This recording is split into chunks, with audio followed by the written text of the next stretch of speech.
বাংলাদেশ ও নেপালে টি-20 বিশ্বকাপের গ্রুপ রাউন্ডের ম্যাচ শুরুর আগে দুই দেশের ক্রিকেট সমর্থকদের উচ্ছ্বাসে সেন্ট ভিনসেন্টের আর্নসভেল স্টেডিয়ামে বসেছিল আনন্দের হাট। প্রিয় দলকে সমর্থনের পাশাপাশি প্রতিপক্ষকে ভড়কে দেওয়ার চেষ্টায় ম্যাচের আগে মাঠের বাইরে তৈরি হয় মধুর প্রতিদ্বন্দ্বিতা। দর্শকদের বিনোদন দিতে আয়োজকদের আয়োজনেরও কমতি ছিল না। রিপোর্টে আরও জানাচ্ছেন সাইদুর রহমান শামীম। টি-20 বিশ্বকাপ ক্রিকেটে দুই প্রতিবেশী বাংলাদেশ ও নেপালের গ্রুপ পর্বের লড়াই। সাপ্তাহিক ছুটি, ঈদ উৎসবের ডামাডোলের মাঝেও আর্নসভেল স্টেডিয়ামে ক্রিকেট উৎসবে সামিল হওয়ার ব্যাকুলতা দুই দলের ভক্তদের। আগের ম্যাচে সাউথ আফ্রিকার সাথে বিরোচিত লড়াইয়ের জেরে ক্রিকেটের নবীন নেপালি ভক্তদের মাঝে শক্তিশালী প্রতিপক্ষকে দেখে নেওয়ার প্রবল আত্মবিশ্বাস। লাল সবুজের সমর্থকরাও কোনো অংশে পিছিয়ে ছিলেন না।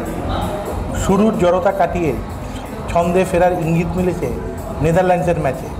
এই বাংলাদেশ যাবে অনেক দূর, এই চাওয়া নিয়ে যুক্তরাষ্ট্রের ওয়াশিংটন থেকে সেন্ট ভিনসেন্টের সপরিবারে হাজির হয়েছেন Bangladeshi Sujana Chowdhury. We are here in beautiful St. Vincent to enjoy the game between Bangladesh and Nepal. Go Bangladesh! Win for Bangladesh today. পরিবারের অন্যান্য সদস্যরাও ক্রিকেট ভালোবাসেন, লাল সবুজকে ভালোবাসেন। Bangladesh performance in T20 has been great this World Cup. Great to see such good improvement in the team, and really looking forward to a good game tonight, and hopefully they're on to the Super 8. They're not going to win the entire thing. Hopefully they can get to the Super 8. Cricket ভক্ত এই পরিবারের আশা ফাইনালে মুখোমুখি হবে তাদের দুই প্রিয় দল। আশা করছি ভালো করবে।